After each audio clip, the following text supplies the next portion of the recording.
I'm Andrea Giles, and you're listening to the Heal from Infidelity podcast, episode number 157, Your Bottom Line.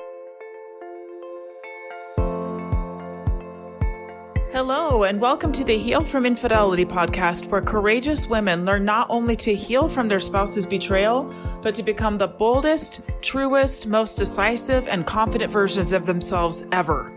If you know there's more for you than the life you're currently living, but don't quite know how to get there, you are in the right place. Stick around to learn how to create a life that will knock your own socks off. Is it possible? It is, and I'm here to show you how. I'm your host, Andrea Giles. Are you ready? Let's dive in. Hi, everybody. Welcome back to another episode. Today, we are going to be talking about what your bottom line is. What is the point where you will no longer continue? We're going to dive all into that today. Before we do, I want to let you know that applications are open to join my program. You can apply over at the show notes. You can go to my webpage and apply. I personally read through every application. I read through them all. I like to get to know who you are, a little bit more about your situation. If this is something that's been on your radar, go ahead and apply. One more thing that I want to throw out there is that there has never been a better time to apply than now. Coming up in October, on October 15th, I am hosting my first ever virtual retreat within my program. It's going to be a 6-hour day where I've got some guests coming in that are going to be teaching amazing things. I will be doing some trainings. We're going to be doing some deeper coaching. I also am sending some swag in the mail to every single member of my program, everybody that's going to be in that retreat. It's going to be a really awesome day. So if you have been on the fence about joining, now is an awesome time. You're going to get so much just from that one day, I want you to imagine leaving one day, feeling like the value from that day was worth the entire cost of the program. That is what this day will be. You will leave with a different brain. You will leave with new ways of thinking about things, new ways of processing things, new ways of viewing the infidelity, viewing yourself. There is no price that we can put to those things. So if there's a time to join, now would be the time. Get yourself in there, and I will see many of you there. Okay, so now let's get on to this week's topic, your bottom line. Why this topic? Often when I'm coaching, something that I see people struggle with a lot is really identifying what their bottom line is. What do I mean by your bottom line? What I mean by this is that this is a line that will not be crossed. Like if you come to this line, it's an automatic no-go, right? Like there's a lot of area where we can negotiate, where I can really look at the situation and make a call in the situation. But your bottom line is where you know exactly what you will tolerate, what you won't tolerate, and you have communicated it, you know it in your mind. That's what your bottom line means in this context, okay? Now, often when people first start working with me, a frustration that they have is, I always said that if you cheated on me, that I would be gone. You said if I cheated on you, like it's something that we already had talked about, that I'd be gone. And they feel all the shame that they're even considering staying. Let's talk about this for a minute. How many of you relate? All right. Here's the short answer. It's not that simple. It is not that simple, right? Many of us have these things that we say when we don't really know any of the nuance. We don't really know all of the different parts that go into infidelity. We don't know where our relationships are going to go. Now, for some of you, having that as your bottom line might work for you. And I don't think there's anything wrong with that. It's more just making sure that you like your reasons why. Oftentimes, when we experience infidelity or some other kind of breach of trust, something that's really hurtful, our reaction will be, I'm done, I'm out, sayonara, right? And without really looking at the bigger picture, really looking at all of the pieces that went into it, looking at our own parts in it, really getting an overall understanding of how it happened and why. And the reason why a lot of people aren't so sure when it actually happened is because it's not quite that simple. We may have thought that before we had children. We may have thought that before we had 15, 20, 25, 30 years of history with each other, of good times, of hard times, of all the things, right? So I'm saying to you, if you are feeling shame, please drop the shame. Please drop the shame. Shame never did anyone any good. Okay? So before I move on, for those of you who are feeling bad about it, answer the question for yourself. Why am I reconsidering? Why am I? Is it because I'm just too weak? Is it because I just am too afraid? Okay, fear might be there, but what if that's not actually it? What if fear is not driving you? What if fear is there, but there's something bigger that is actually, in a really strong, honest way, is saying, pause, wait, let this thing play out a little bit. There's things here for you to learn. Okay? In my next episode that's coming up, I'm going to be talking about changing your mind. And that's kind of a follow-up to this one, because sometimes we make a decision and then our bottom line is crossed and there comes the need to change our mind. Now, I'm going to get into that next week. But my point in saying this is that you pausing, you gathering information, you taking inventory of all of it does not mean that you don't get to make up your mind, that you don't get to change your mind at all. So you need to be clear on the reasons why you might be slowing things down. Okay? Now, I am going to give you 3 real examples of clients who have changed their mind, people who have changed their mind. Okay? All right. Number 1, I'm not going to share names, but this is a client that recently sent me an email updating me on how she's doing. And this client was in my program and actually graduated from my program recently. And while she was in my program, when she first started, she was pretty determined to stay. She was pretty determined. And she was getting the coaching in there to help her to stay and felt like it was what was best for her marriage, for her family. They owned a business together. And as she continued to work with me, she became clearer and clearer and clearer on what her bottom line was. It became more and more clear. And then in one fell swoop, one day, he crossed it. He crossed the bottom line. And this client, without a lot of drama, without a lot of questioning herself, did what she needed to do, and she filed for divorce. And she recently sent me an email. I'm going to read you a couple of things that she shared with me. So these are some of the words straight out of this client's mouth. I want to start by thanking you. I thank you for your podcast that led me to you, and more importantly, for your program. I could not have endured this journey without your wisdom and help. And then she shared with me more about her journey and about they were going to therapy together. They were doing all the things for 9 months. They were going, and she thought that they were making progress. But what she didn't know is that he was still hiding stuff from her. She kind of had a hunch. Even when she was in my program, she kind of had a hunch. And it was while she was doing that work that she was getting clearer and clearer and clearer on her own bottom line. Okay, she was getting clearer on that. And she finally learned some things, learned more truth. I remember when she came to the call, I remember that day when she just knew and she decided, that's it, I'm done, okay? And she says in here, I've come to recognize that my love for my husband was based on an idealized version of him, not the reality. His narcissistic behaviors, which I once justified, have become more apparent now that the affair is exposed.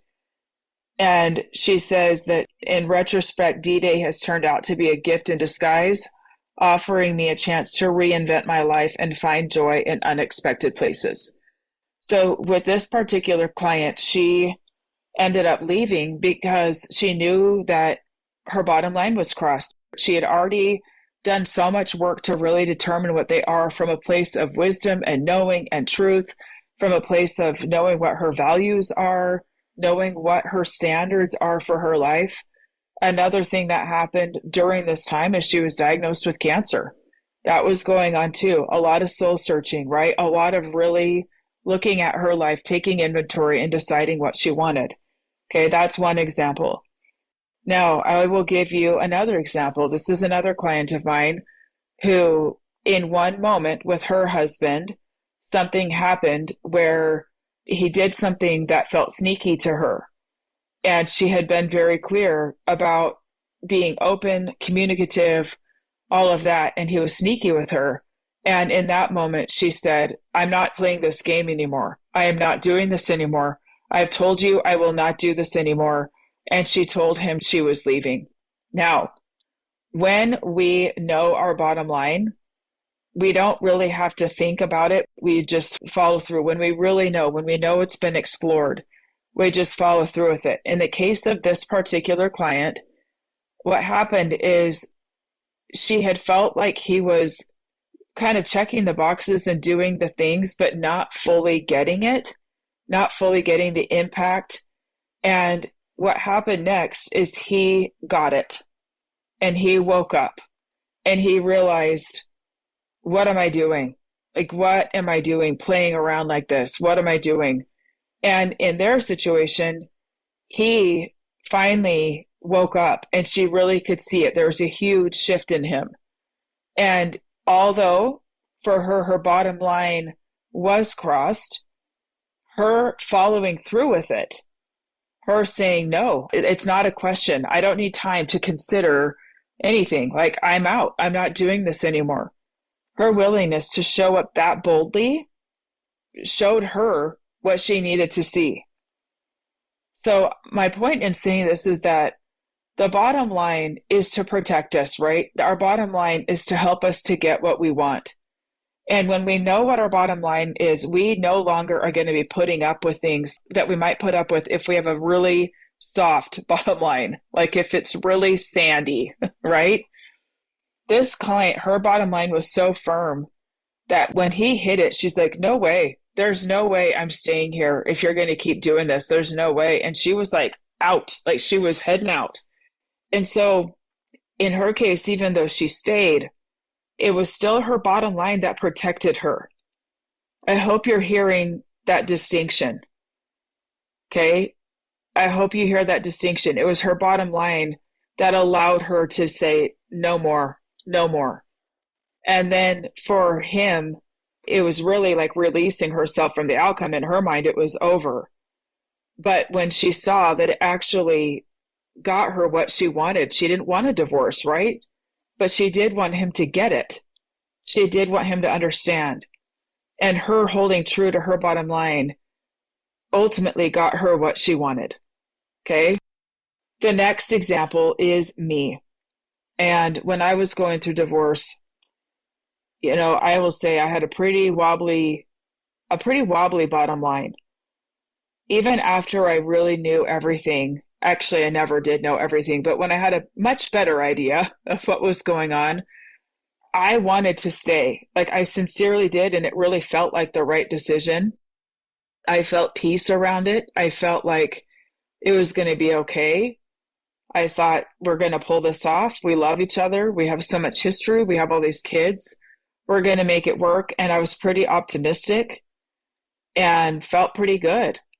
I had kind of processed through a lot of the hurt of the betrayal, and I thought we were going to be okay. And I was choosing to stay. Now, what happened for me is there was a very big bottom line that was crossed that was a very big deal to me. And that's when I knew. And that's when I filed for divorce. And it was not this super dramatic thing for me. It was painful. It was hard. I didn't like it, right? But I just kind of knew in my gut that it needed to happen. And so when people came to me saying things like, oh, he looks so sorry, why can't you forgive him? I knew that he didn't get it. I knew that he was still lying. I knew that for the safety of myself and my children that I needed to go. Okay. My bottom line was crossed. I knew what the bottom line was. I followed through. And what happened is when I had moments when he was begging me to stay, I went back. It's not that I was hard hearted. It's not that I was hateful. Obviously, I never wanted a divorce, right?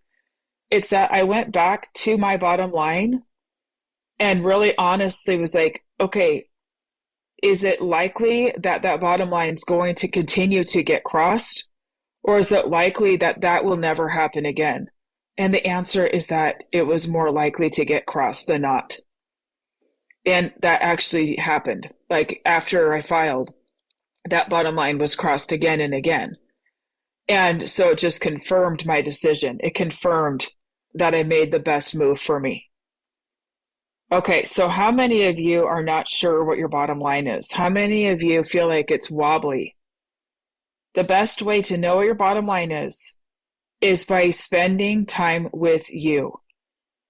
A mistake that I see so many people make is they spend all kinds of time with their spouse, maybe in therapy, and less time with themselves. Less time really exploring who they are. Infidelity for so many is a full-on identity crisis. Really messes with their head and their heart. And it makes sense that we would need to give ourselves a little bit of time to get back into our own identity, our own sense of self. And part of getting back to ourself is really taking inventory and discovering what values do I want to live by? What values do I want to make decisions from? What is my standard that I uphold for myself, for how I will be treated, for what I will allow my children to witness? What's my standard? Those are the things that will help guide you to what your bottom line is. It will reveal itself to you. Okay? I want you to know that this is the work we do inside my program. Every single person, I help my clients understand what their deal breakers are. What are their bottom lines? What are they? And how they're going to communicate them so that there's no question. I also will say that while I fully support couples therapy and couples work, fully support it, I think it's important. I also believe so much that there needs to be a place for my women to get the support that they need to show up as the best versions of them in that therapy. They're going to get so much more when they can come to those therapy sessions with a strong mind, with clarity, knowing what they want, leading out, bringing that fire with them to those sessions. They're going to get a lot more out of them. Okay. Now, your bottom line, do you know what it is? Have you communicated it? If you feel unsure, take some time looking at what your values are. Take some time thinking about, if I fully respected myself, if I thought so highly of myself, what would I tolerate? What would I not tolerate? Sometimes it could be easier to think of somebody that you have a high opinion of and kind of plop into their brain, what might they think? What might they tolerate or not tolerate? I do this sometimes. I think about different people and like kind of try to borrow their brain, borrow their thoughts, right? It could be a good way to get a little bit more clarity. The more you know what your bottom line is, the more safe you will feel. I want to say that again. The more you know what your bottom line is, the more safe you are going to feel. Why?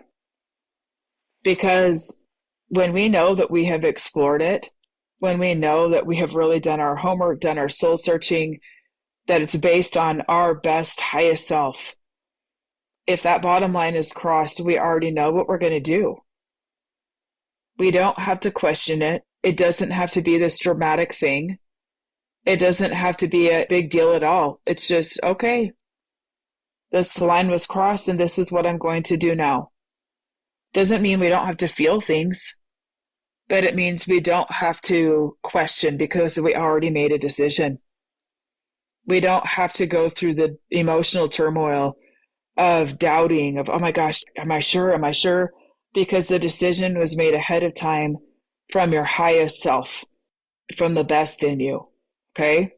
All right. I hope this is giving you some things to think about, to talk about with your partner. And I will see you on the next episode. Take care.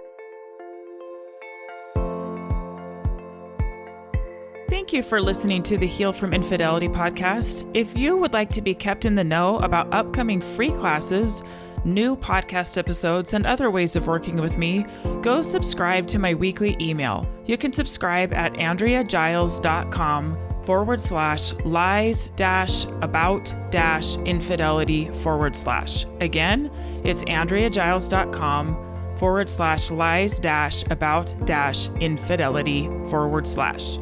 I will see you next time.